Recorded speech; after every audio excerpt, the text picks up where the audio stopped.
تو لہٰذا مسجدوں میں کرسیوں کا جو رواج ہمارے یہاں چل پڑا ہے اور ٹوپیوں کا رواج، لوگ سمجھتے ہیں کہ بھائی ٹوپیاں رکھ دی جائے، ٹوپیاں بہت ساری مسجدوں میں، ہمارے یہاں تو بہت ساری، میں نے کتنی ہٹوایا تھے، بھائی ہٹاؤ اس کو یار۔ جو شخص مسجد کے اندر ٹوپی جو رکھی رہتی ہے وہ لگا کے جاتا ہے، نماز پڑھتا ہے، اگر اس سے کہا جائے کہ بھائی تو اپنی سسرال چلے جا، جائے گا وہ؟ اپنے آفس میں اپنے باس کے سامنے چلے جا، جائے گا؟ جائے گا وہ؟ مارکیٹ میں جائے گا وہ ٹوپی لگا کے مسجد والی؟ نہیں جائے گا۔ کیوں نہیں جائے گا؟ ارے یہ ٹوپی لگا کے میں مسجد بازار میں جاؤں گا، باس کے یہاں جاؤں گا، سسرال میں جاؤں گا، لوگ کیا کہیں گے؟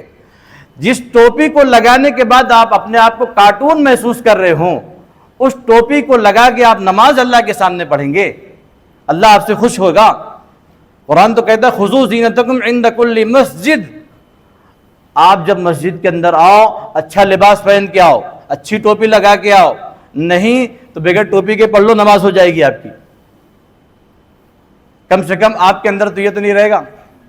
اب اسی طریقے سے بعض لوگ آتے ہیں نماز پڑھنے کے لیے تو جیسی مسجد میں انٹری ماریں گے پینٹ فولڈ کر لیں گے۔ بھائی نماز کی حالت میں ہو تو بھی آپ کا پینٹ یہ ٹخنے سے اوپر ہونا چاہیے، غیر نماز کی حالت میں ہو تو بھی آپ کا ٹخنے کھلا ہونا چاہیے، نماز ہی کی حالت میں کیوں اوپر ہوتا ہے؟ اس کا مطلب یہ کہ آپ کو یہ مسئلہ معلوم ہے کہ بھائی ٹخنا کھلا رہنا چاہیے، تو یہ بھی مسئلہ معلوم ہونا چاہیے ٹخنا مسجد سے باہر بھی کھلا رہنا چاہیے۔ اس لیے آپ صلی اللہ علیہ وسلم نے فرمایا کہ جس نے اپنے ازار چادر کو پیجامے کو ٹخنے سے نیچے لٹکایا وہ شخص جہنم میں ڈالا جائے گا، یہ آپ کی واضح حدیث ہے۔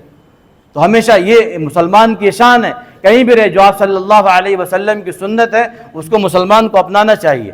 حضرت ابوبکر صدیق رضی اللہ تعالیٰ عنہ نے آپ کی موجودگی میں 17 نمازیں پڑھائی۔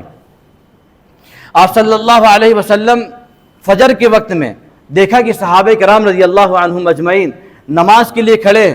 حجر مبارک آپ مسجد نبی میں گئے ہوں گے تو بہت سارے لوگوں نے جن کو اللہ تعالیٰ نے توفیق دی ہوگی، وہ مسجد نبی سے ممبر والے حصے سے بالکل سٹا ہوا ہے۔ آپ صلی اللہ علیہ وسلم نے پردہ ہٹایا، فجر کی نماز ہو رہی ہے، حضرت ابوبکر صدیق رضی اللہ تعالیٰ عنہ نماز پڑھا رہے ہیں۔ آپ صلی اللہ علیہ وسلم کے پردہ ہٹانے کی وجہ سے صحابہ کرام کی نظریں جم گئی۔ صحابہ کرام کی جب نظریں جمی تو آپ صلی اللہ علیہ وسلم دیکھ رہے تھے کہ اللہ کے وہ بندے جو بتوں کی پوجا کرتے تھے، جو اللہ کے علاوہ کسی اور کو مانتے تھے، کہیں اور ماتھا ٹیکتے تھے، آج یہ اللہ کے سامنے کھڑے ہیں۔ میرے دوستو، وہ سرمایہ، جو سرمایہ انسان جس پہ اوپر محنت کرتا ہے اس سرمایہ سے بڑی محبت کرتا ہے۔ آپ صلی اللہ علیہ وسلم نے ایک ایک فرد کے اوپر محنت کی تھی، ایک ایک فرد سے آپ صلی اللہ علیہ وسلم محبت کرتے تھے کہ میرا وہ سرمایہ ہے جو میں نے پتھر کھا کھا کے، جوتے کھا کھا کے، لوگوں کی گالیاں سن سن کے، تانے سن کے آج میں ان کو اللہ کے سامنے کھڑا کر دیا ہوں۔ آقا صلی اللہ علیہ وسلم کی آنکھوں میں آنسو آ گئے۔ صحابہ فرماتے ہیں کہ آقا صلی اللہ علیہ وسلم کے ہم نے چہرے کو دیکھا تو سب کی نگاہیں آپ صلی اللہ علیہ وسلم کے چہرے پر پڑ گئی۔ حضرت انس رضی اللہ تعالیٰ عنہ کیا تشبیہ دی ہے، فرماتے ہیں کہ میں نے دیکھا کہ آقا صلی اللہ علیہ وسلم کے چہرے کو جیسے قرآن کے اوراق نظر آ رہے ہیں۔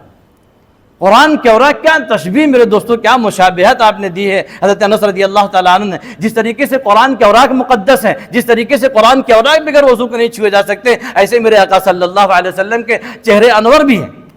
آپ صلی اللہ علیہ وسلم کے چہرے انور بھی مقدس قرآن کے اوراق کی طرح ہی ہے۔ آپ صلی اللہ علیہ وسلم نے جب دیکھا کہ صحابہ کرام قریب ہے کہ نماز کو توڑ دیں گے، آپ نے پردے گرا دیے۔ پھر اس کے بعد آپ صلی اللہ علیہ وسلم کی زیارت نصیب نہیں ہوئی۔ مختصراً یہ ہے کہ میرے دوستو، آقا صلی اللہ علیہ وسلم اس دنیا سے پردہ فرما گئے۔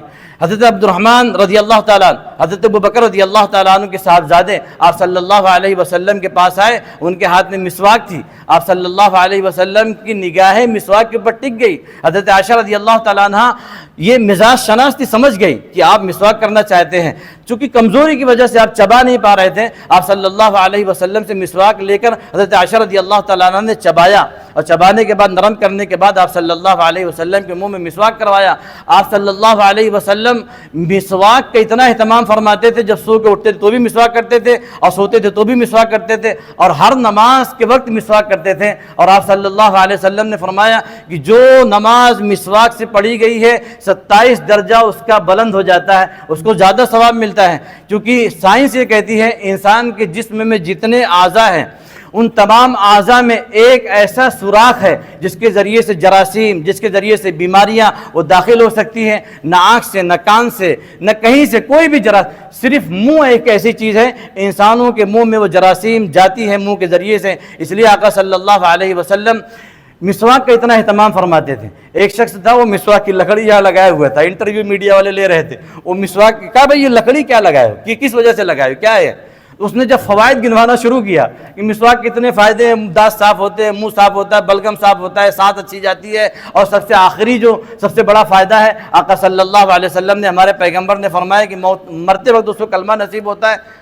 انٹرویو لینے والا انٹرویو لے رہا تھا اور یہ اپنا فائدہ گنا رہا تھا, اور کوئی کمپنی والا اس کا انٹرویو دیکھ رہا تھا. ایک شخص ایک لکڑی کی اتنی فضیلت بیان کر رہا ہے, اتنی تعریف کر رہا ہے, اگر میں اس کو اپنی کمپنی میں سیلسمین رکھ لوں گا میرے پروڈکٹ کو کتنا بیچے گا. وہ بیچارہ بغیر نوکری والا انسان تھا, انٹرویو دیتا ہے, ایک مسواک کے اتنے فوائد گنوایا, اس کو جاب لگ گئی, اس کو نوکری لگ گئی.